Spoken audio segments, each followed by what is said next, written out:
This tuna sandwich only has 5 ingredients and takes less than 10 minutes to make.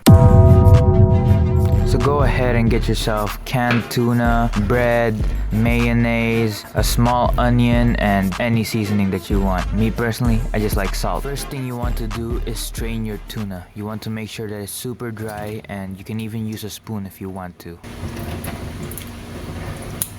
That looks about dry enough right there. Put it in the bowl.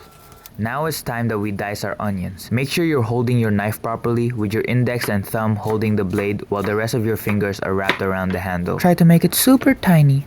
Put it in the bowl. You're going to mix. Then seasoning, put it in the bowl. The amount of mayonnaise is actually relevant to the person making it.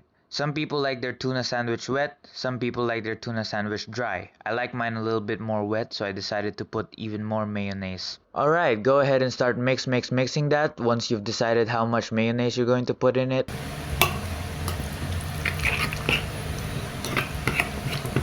This is the consistency that you want right here. Now you can spread this on your bread right now, but if you're like me and you like it cold, you're going to want to put it in your fridge for a few hours and then put it in your bread. Gabi ng buko, Bit. Nauhaw, Bit.